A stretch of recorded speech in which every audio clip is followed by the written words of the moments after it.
Okay, so welcome everyone. We are very excited that in their busy touring schedule, they were able to come and see us here in New Ulm. This is Gangstagrass.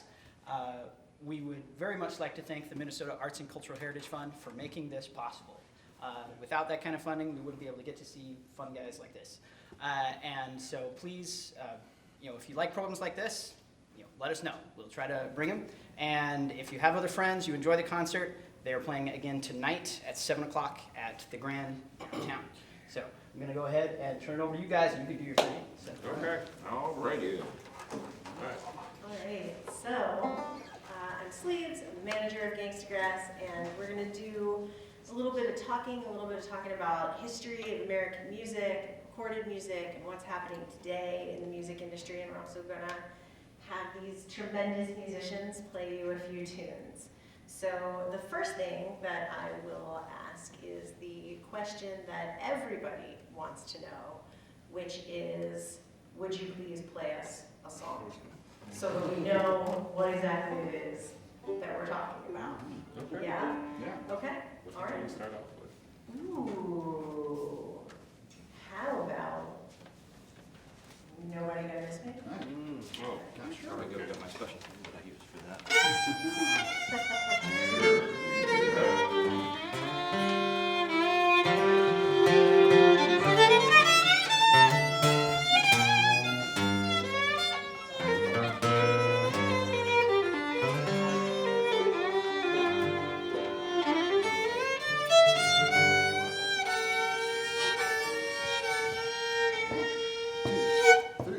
I keep rambling, no place to call my home. Streets of the city, keep walking down, and I still walk alone. Nobody gonna miss me when I'm gone.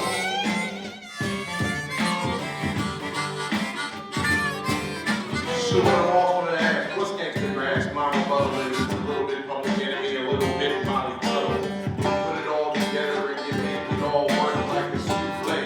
Or maybe even if you only rock on the beats, I make you move your feet. Some people say it's perfectly complete, it's like that bluegrass rhythm with that full back production. It's all of that, plus a little bit of something else. See, I'm gonna give it to you straight from myself.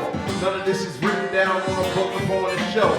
I come from Philadelphia, the greatest city on the planet.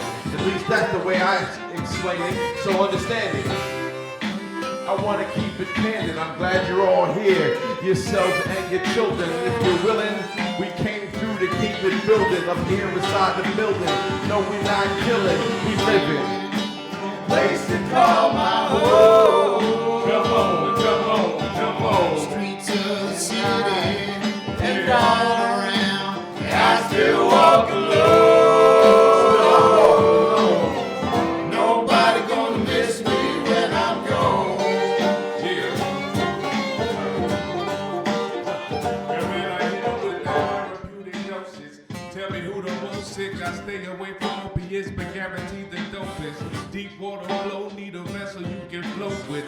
Tidal wave coming off the 850 coast with a whole click, shining with a laser beam focus.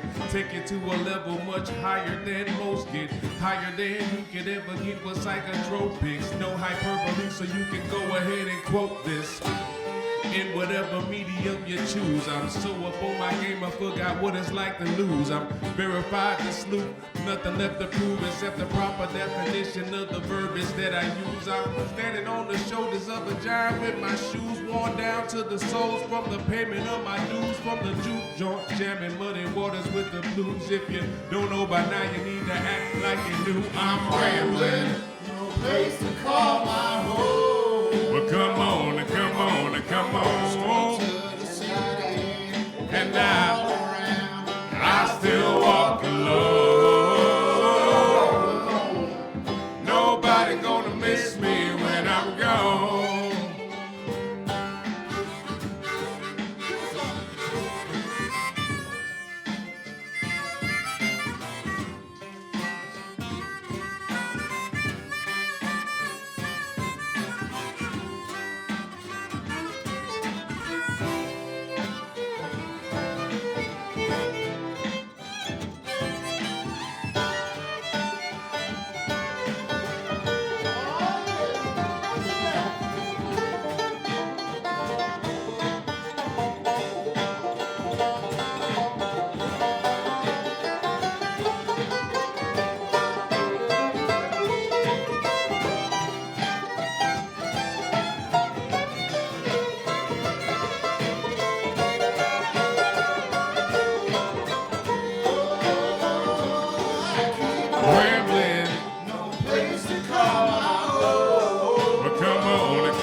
So I'm gonna ask you, what genre was that? And then maybe you can tell our friends here in New Ulm why that's not maybe the best question. Do we do that for every question? Are you asking us what genre that was? Yeah, tell us what genre it was, and then tell me why that was not a good question. Purple that was, crayon. That was some of that stuff in that stain there. That's what that was.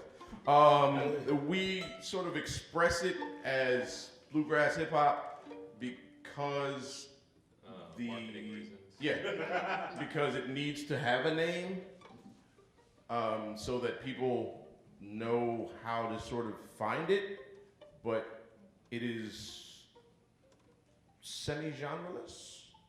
The idea of genre within the music industry is a label-created thing, and so to work in that realm, we have to give it a name. I have a question. Does anybody know where music genre comes from? Why do we call some stuff bluegrass and some stuff hip hop? Anybody know? Never thought about it, huh? That shows how deep it Well, goes. as if we've seen the movie Trolls World Tour, a Who's seen Trolls? little history there. Y'all know where the 6 genres of music came from, right? I've never seen it, but there was magic involved, I think, and a hierarchy of trolls. Is that entirely historically accurate, Wrench? It's good enough to be metaphorically accurate to make our point. You could, I think for a lot of musicians, you have to start making up new words, like blue grop or something.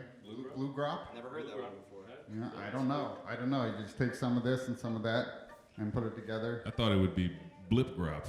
Yeah. Blip grop. I like blip grop. We just came up with that. You guys are our focus group. I think in some ways Wrench is sort of the worst person to ask this question, only because, if you ask him a question about like restrictions in genre, because so Wrench founded this group some like 11, 12, 13 years ago, out of the idea of just I want to put some sounds together that I hear in my head, which is perfectly reasonable, and kind of goes against and ignores all of the pre-existing societal rules around genre. So well done. And then at the same time, like the question about where genre comes from, we've been sort of learning about that and thinking about that as we do what we do. It wasn't really something that was part of the formation of the group, but there's actually a lot of history behind it. History. And they handed the mic to me. Why? So the beginnings of what we call genre started with the beginnings of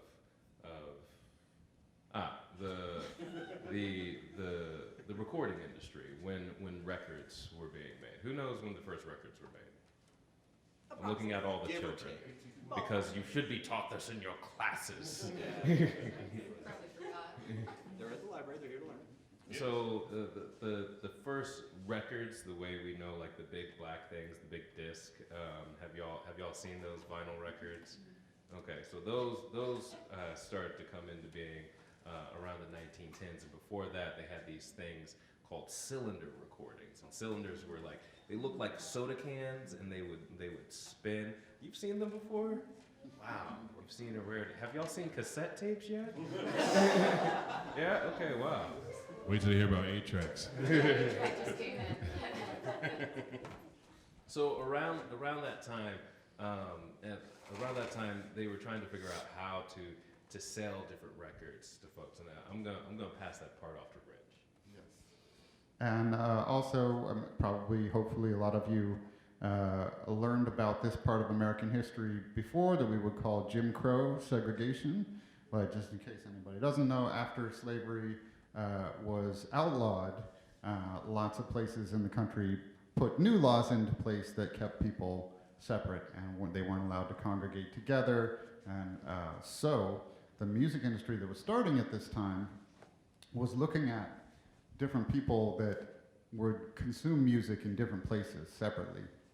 And so especially in terms of the white people at the time that were not allowed to integrate with black people, how you market that music if it had a picture of black musicians on it, or if it was seen as black music. It couldn't go to an audience that was mixed together.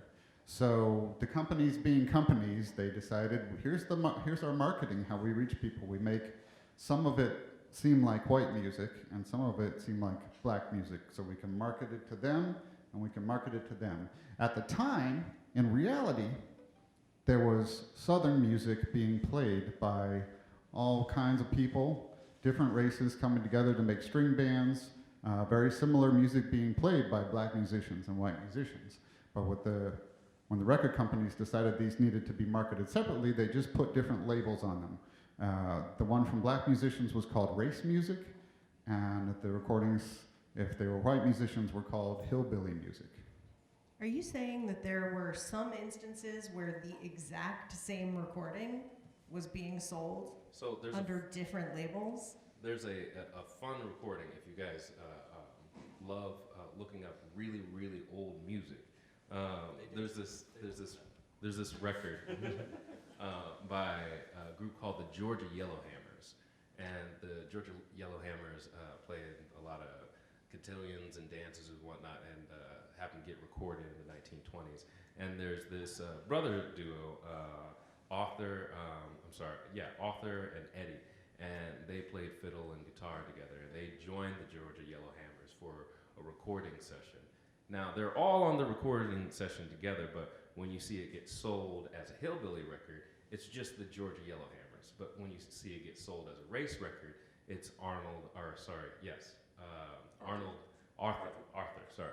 Arthur and Eddie, and the Georgia Yellowhammers. So you see this sort of separation happening, and this sort of invisibility of the contribution of black musicians to this genre early on. Ooh, and you know another funny thing. What's his name? Solomon? Not I was about to bring it over to that, because the reality, getting back to the live performance world, right? This separation was something that could be done and sort of enforced in the recording music industry and the way it was recorded and distributed and sold. And that's a place where we still sort of see that separation today. But at the time and today, it's always been harder to separate in the live performance sphere. But the way that the two became interrelated, it led to some interesting circumstances, because for the first time, somebody might hear of you before they ever actually come to your town. So, I mean, how many of you have heard a Gangstagrass recording somewhere before we got here? Yes. So that wouldn't have been possible before recorded music. Mostly it would be, hey, this is our first time here, and how you doing? And we have TV cameras and things like that. But if you had heard us without seeing us, and then you came to a show and saw us, it could lead to some interesting circumstances.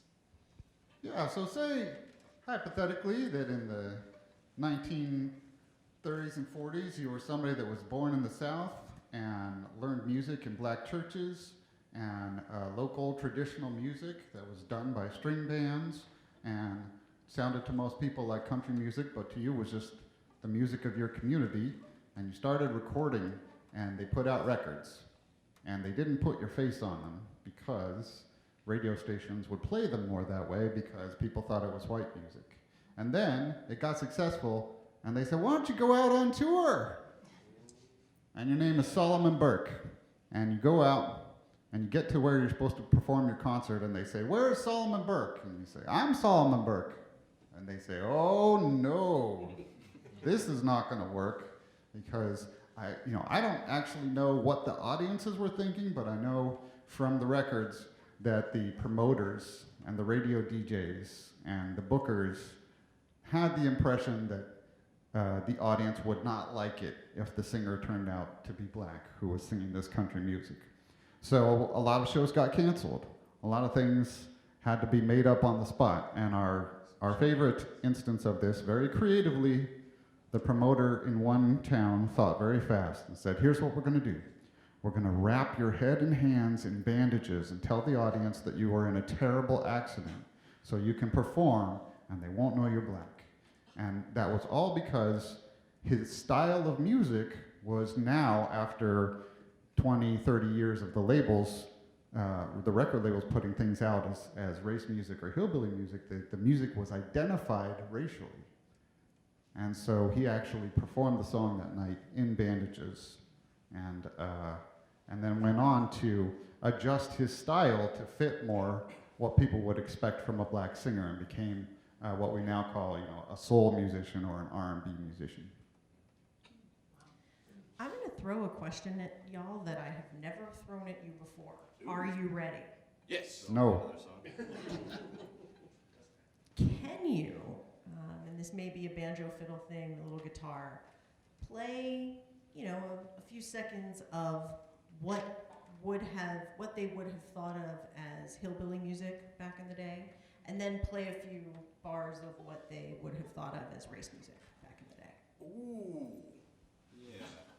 I Get have it. an idea. Yeah. Okay. Here's a hillbilly song. Here's a hillbilly song, folks. If you took all my dollars, I wouldn't shed no tears. You can have my souped up fancy ride. I don't hold it dear. The stick up kids know how I roll. I'll shoot you if I like. I'm a gun-slinging rambler, and I live a rambler's life. Yodelay, yodelay, yodelay. Now you want to know what it sounds like if it was a race record? All right, let's go.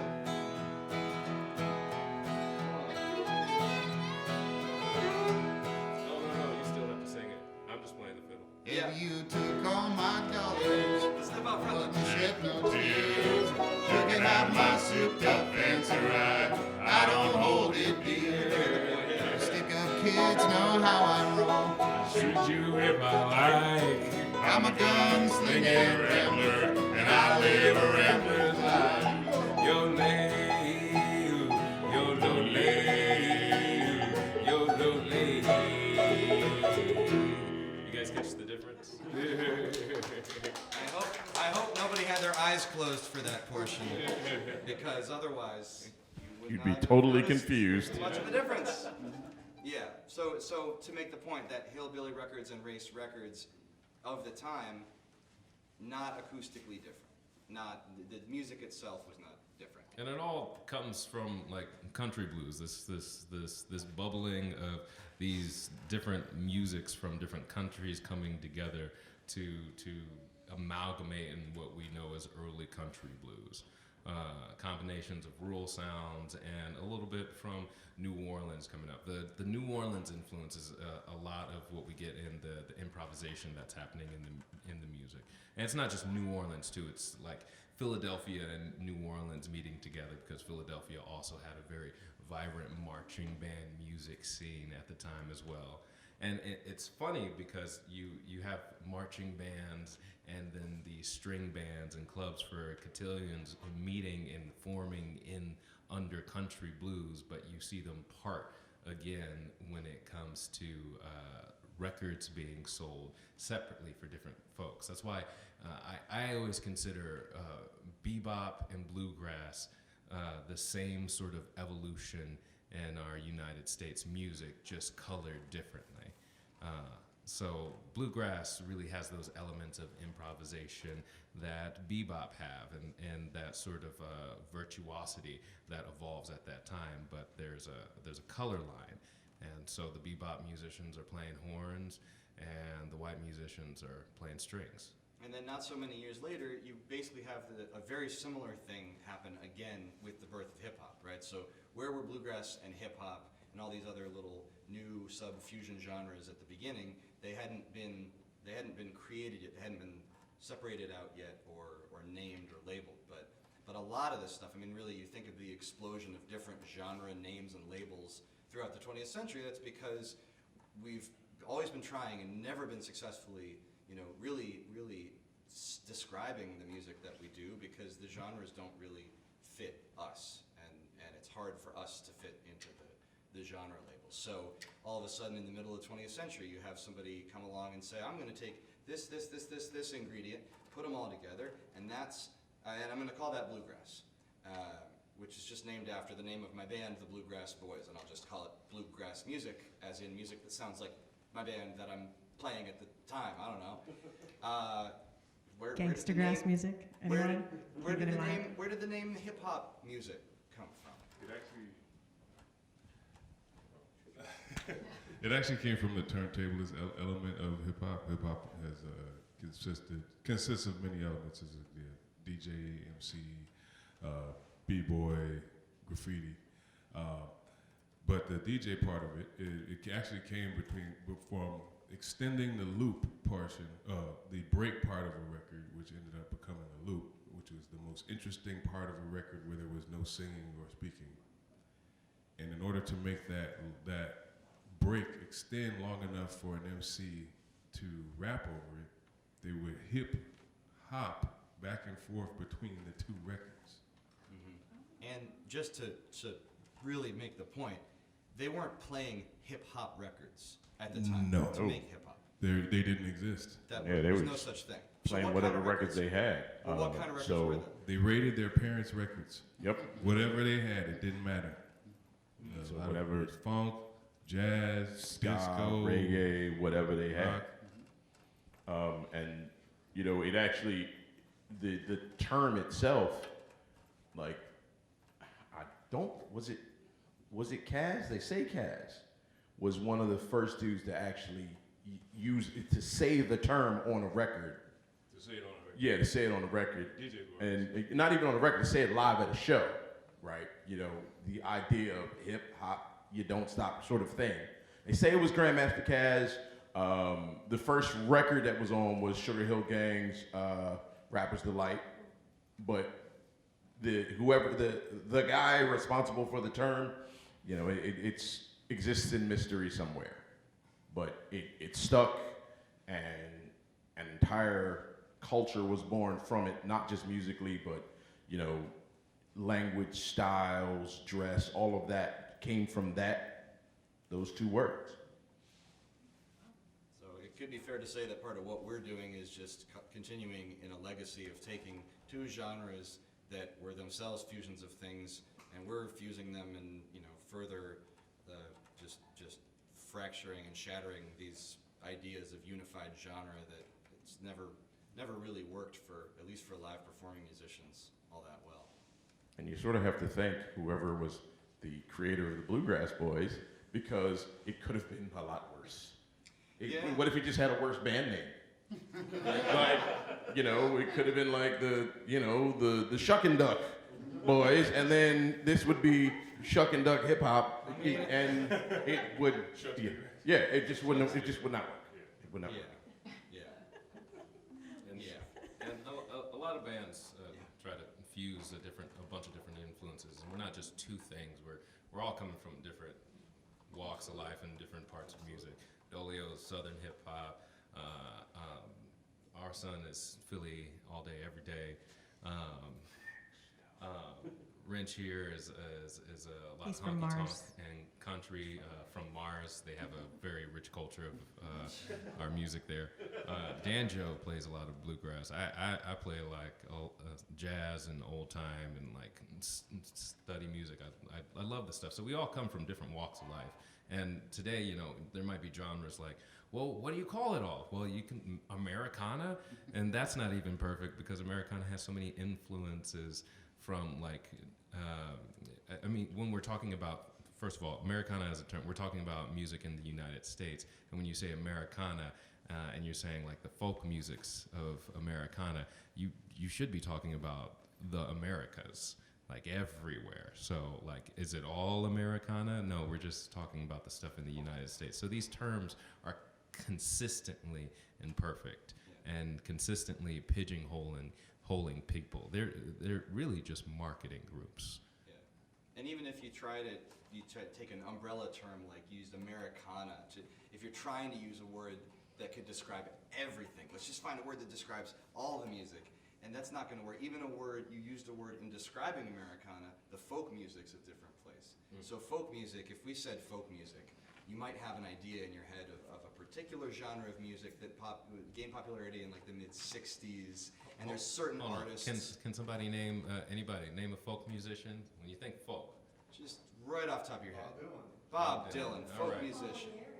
Peter, Paul, and Mary, folk group. Yes. Anybody else? Yeah, Kingston Trio, folk music. All right, so these are all the genre that really was calling itself folk music. But Randy, our son, the voice of reason, would you like to name a folk group? Yeah. De La Soul okay. is a folk group. Yeah. Outkast is a folk group. And X-Clan is a folk group. now Wu-Tang Clan is a why folk would you call some of these groups? Because hip-hop music is folk music. Hip hop music is folk. Because it is made by folks. Yep. Something to consider. You can go walk into any, do they still have record stores? Any music place that sells music, and find a section called world music. World. Yes. Now, I'm not sure if you know, but that means that it's music from the world. Maybe it's from other worlds. See, now, if that was the case, fine. I'd be okay with that. World's music. I'd be perfectly fine with that. I heard that Neptunian jazz is pretty good. I think logicians would point out that if that's world music, then all the other genres are non-world. Or non-world Or music. non-world Yeah, facts. music. Okay, so But tell us about what the fact that they're folk musics. How does that give things in common between hip hop and bluegrass or country or stuff like that? well, the idea that they're not so when you have their creations, right? They're being born from people that don't have, at the time, didn't have a lot of classical training, right? A lot of the idea of how it's discussed is about classical training. So if you didn't have classical training, but you had a banjo at your house that was your grandfather's banjo, and he taught What you how about to you? play it. Could you print sheet music? I mean, probably not. I can't imagine that a lot of people could. Could you have an orchestra play your stuff at a big opera hall? Most likely not.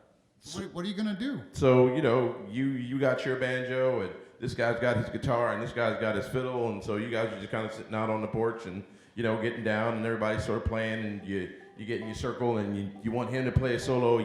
This guy wants to play a solo, and this young lady wants to get her banjo out, and everybody's getting down, and that's called a pick. Right? You just got a bunch of jokers in a pick, and they're passing solos around. There are songs that become the well-known songs that everybody knows, so everybody's doing them together, and that's a pick, and everybody's getting down in a pick.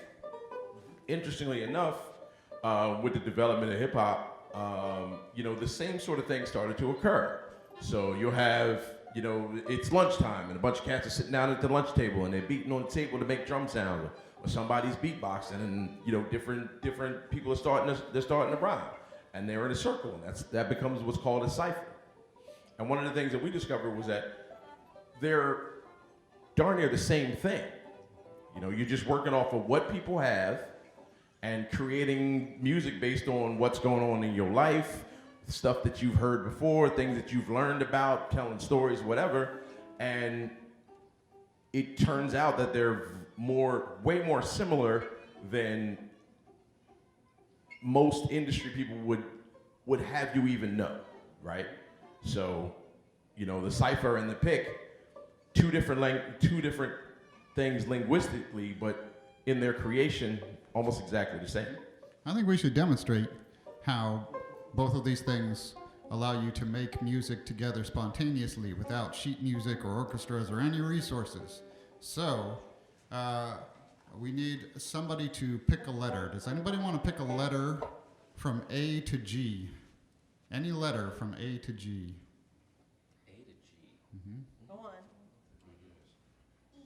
E. Okay. First choice. So. Yeah, we just immediately were like, yeah. Yep. Yeah. We got it. Okay. Good answer. That was a very good answer. That could have ended up bad.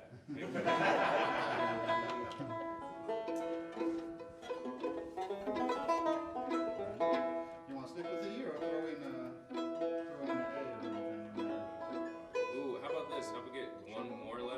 Can anyone tell us the title of their favorite book?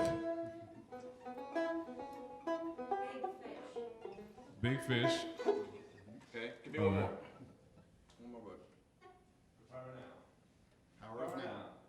Power of Now. All right, good. Let's get one more letter between A and G. In addition, yes. That's not E. Oh, so close. So close. Thank you. We really wish we could do I. Yeah, we're working on it. One day, one day. So close. If we were in Germany, H is actually a note in Germany. I is a vowel, so why not say A? Okay. Yeah, word. All right. E and A.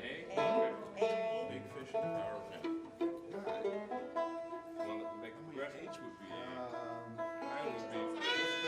I would be B. Okay. There goes a 1, 2, 3, 4.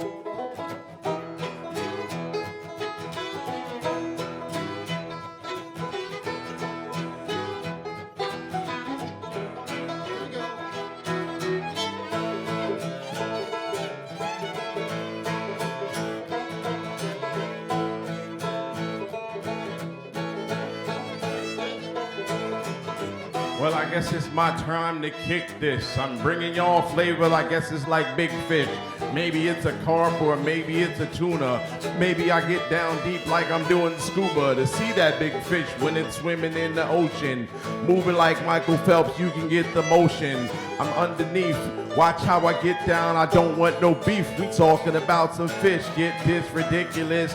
Watch how I kick this with swiftness and I move with speed. We're rocking in the terms of vowels. When are we doing that? We're doing it with the power of now, no doubt.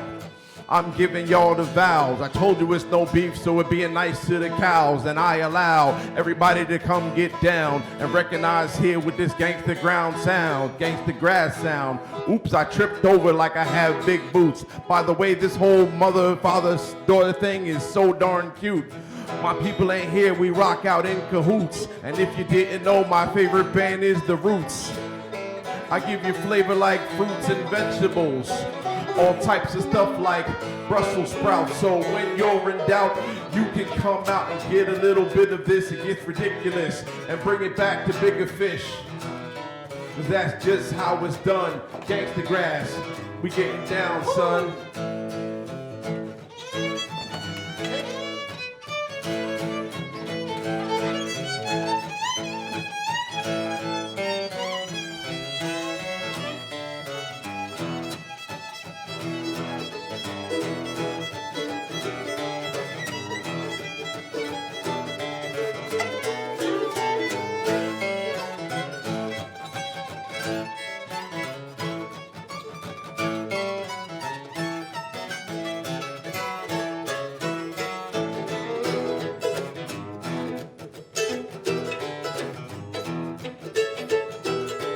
So, you don't really need much to get along with other musicians, is what we're trying to say.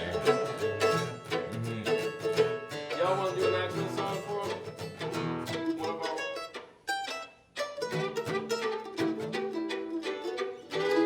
What we got? I don't know, what song?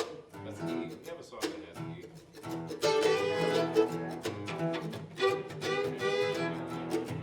Just about it.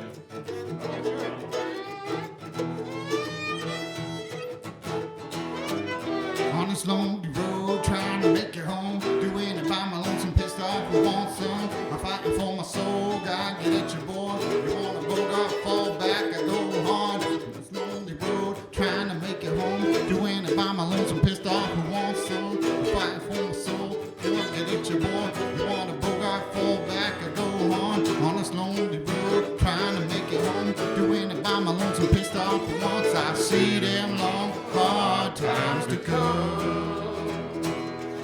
Surprise! You didn't expect this. It's that one from the TV show. It's on your checklist. This is the best, kid. Isn't it? I get it, no doubt. You didn't even have to ask. Thank you for wearing your mask.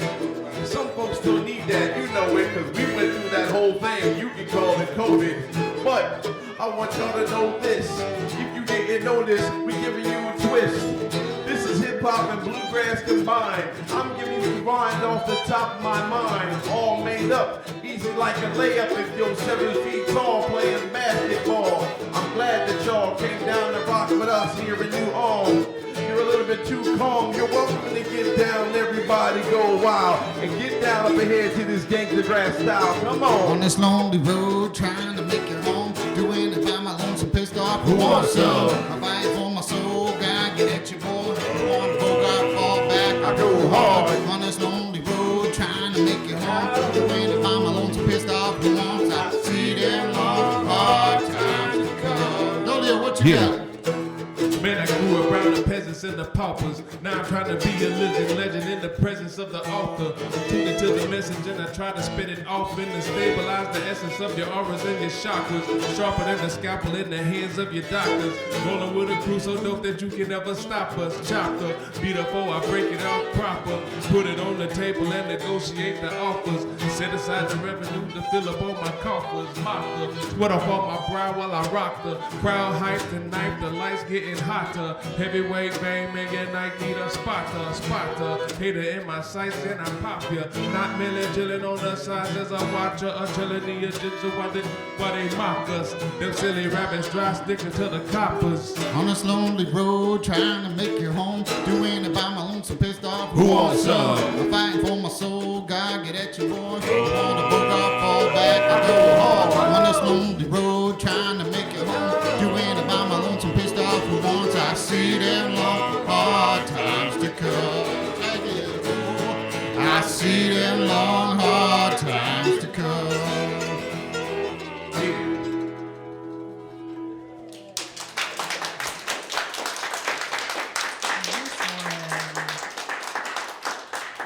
All right. So we have about 15 minutes left, but I want to make sure that we talk a little bit about what's happening now, right? So this whole genre thing was created. Nobody had even really thought about it. And then you find out, it turns out, it's a legacy of segregation that people don't even realize is just still persisting, still here. So what can you do? Well, there's something called algorithms that nowadays are making this problem even worse, right? Because they're trained on this system. So I'm gonna hand the mic over to Dolio the Sleuth here. He's our resident math guy. And Dolio can tell you a little bit, and remember there are kids in the audience, so Yes, Dolio was an MIT graduate. He can explain If this in a anybody's very going to complicated understand what you're way. talking about with algorithms, it's going to be the kids and not the grown-ups. Yeah. But Try this to is make it so the happening. adults can understand too, though. It's happening all the time. So when you go on YouTube and you watch a video and then it suggests what the next video should be, that's those algorithms that are looking at what you've already watched and what you've already liked and trying to give you more of that. And that can push you further and further and further to that side of things, which means that you get exposed to less and less and less of different things. So Dolio, tell us a little bit about those algorithms. Okay, let's talk about random variables and linear regression. No, I'm sorry. I'm kidding. I'm kidding. Pull down the projector screen. Let's get it All going. right. All right. I'll say, 15 okay. minutes still there. All right. So these algorithms are basically just patterns that allow you to more easily recognize a thing. As far as genre is concerned, we're basically talking about collections of attributes or taxonomies that allow you to assign certain values to it. So basically you can say, okay, if this has these things, then it must be bluegrass. Or if it has these particular elements, it must be hip hop. But if you know their individual parts can overlap in many different places. Now, based upon your web browsing habits, video watching habits, the stuff you send in your email if you use like a free service like Yahoo or Google. Basically, anytime there's a product that seems, or a thing that you use that seems to be free, it's because you are the product. And what it is that the device that you use is hemorrhaging gigabytes of data.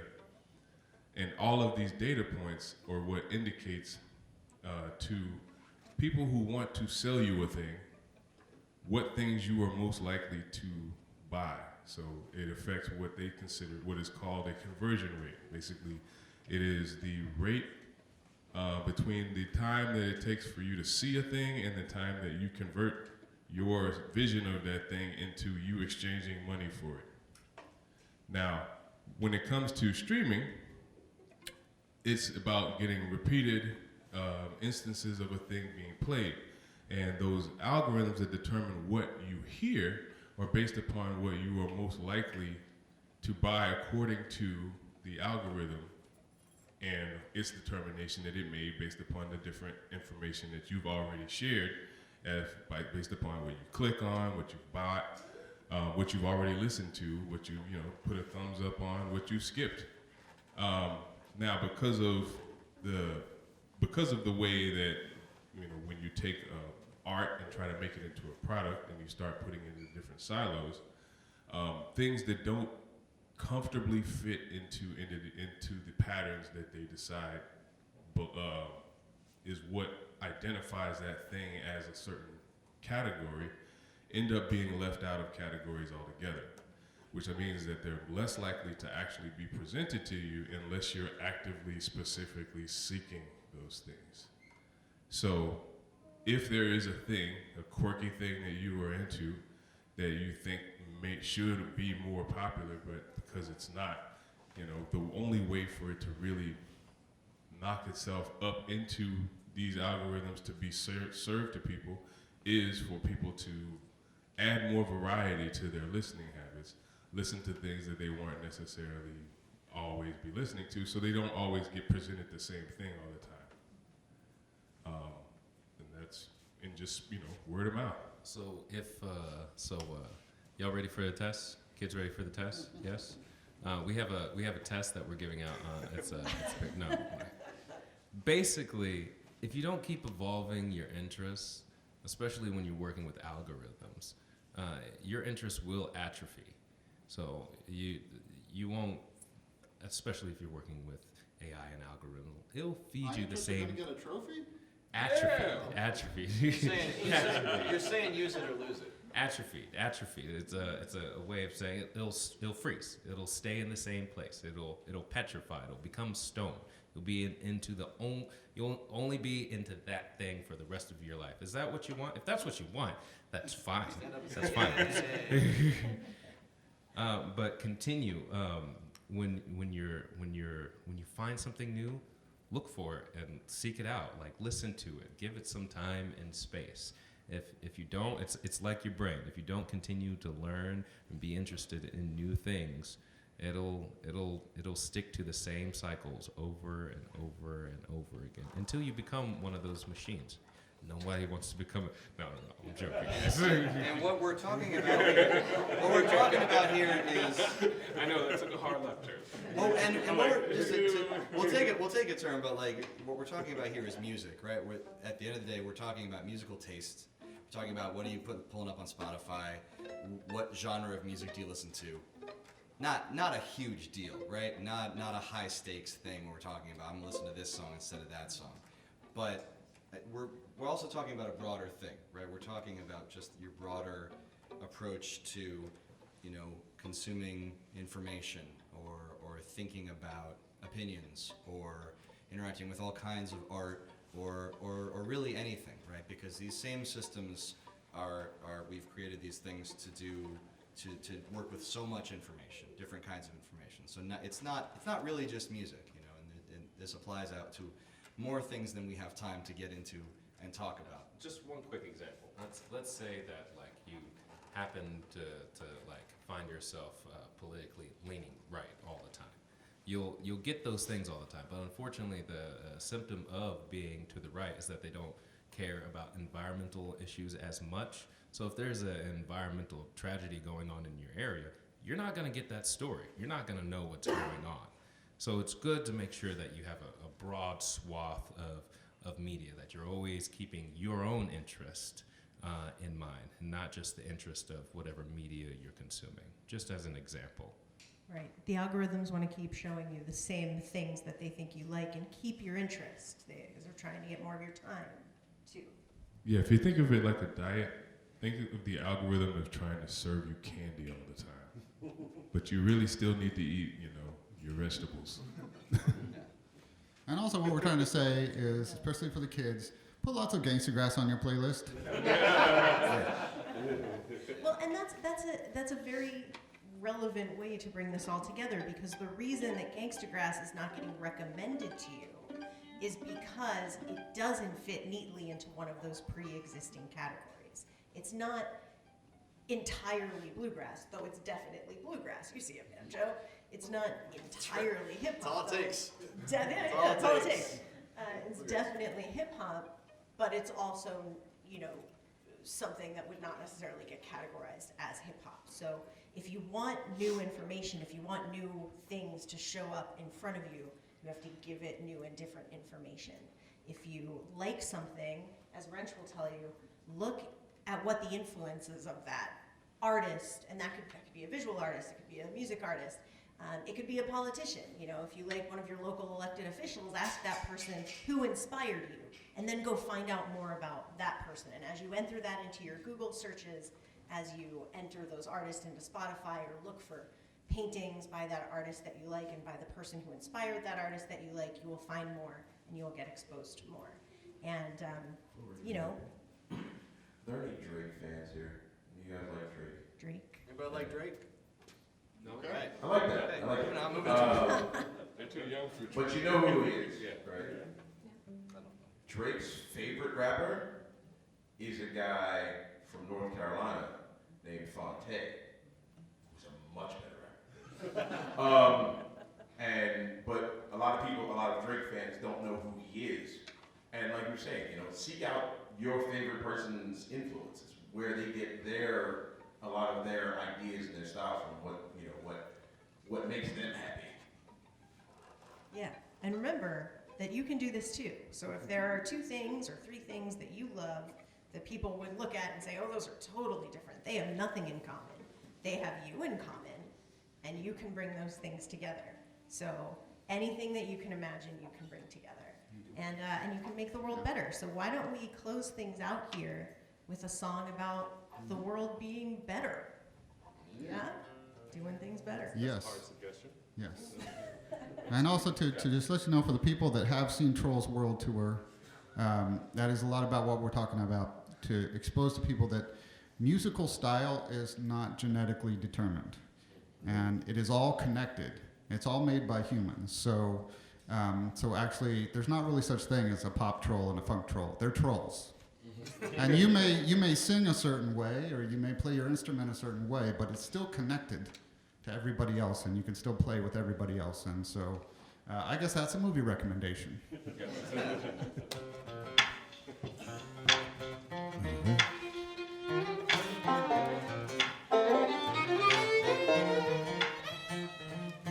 We all do better when we all do better. You can't get better than that.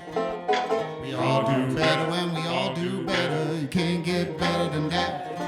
Check the raison d'etre is to make songs better and take on the effort of doing the utmost.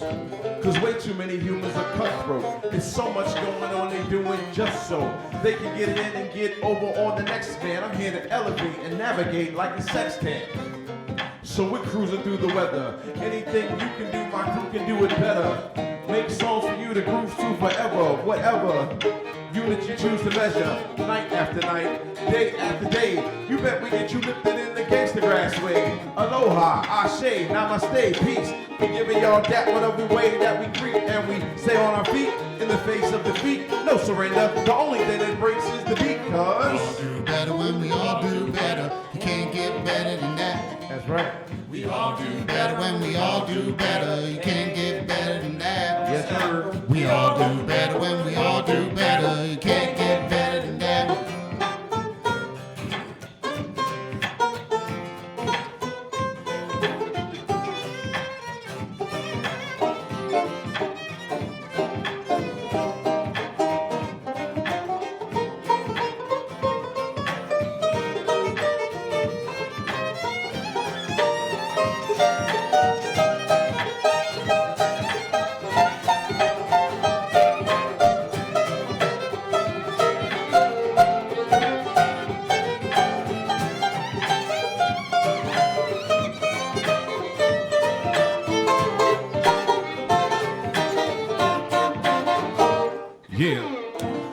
elders used to say that if you knew better, you do better. That's why we do it together. The powers that be wish that me and you sever all the ties that bind us up to help us make it through weather. And not you got a paper stack of really huge cheddar or a bunch of certified alphabet soup letters. We can't collaborate, cooperate, and get by. Build some sense substantial enough to lift us up high as one. The value of a nation is increased by the virtue of the treatment it extends to the least of us. Is the value of a life governed by the greedy, or determined to heal the sick and feed the needy? If we reach to our neighbors when the storm is wreaking havoc, then we each have a better chance of staving off the damage. That's a demonstrated fact. Come together as a pack, and it ain't nothing wrong with that. And that's that. Come on. We all do better when we all do better. You can't get better than that. That's right. We all do better when we all do better. You can't get better than that. True indeed. We all do better when we all do better. You can't get better than that. We all do better when we all do better. Can't get better than that. I say we all do better when we all do better. Can't get better than that. Oh, we all do better when we all do better. Can't get better than that. We all do better when we all do better. Can't get better than that. Yeah, we all do better when we all do better. Can't get better than that. Let's hear it. We all do better when we all do better. Can't get better than that. We all do better when we all do better. You can't get better than that. Thank you for coming.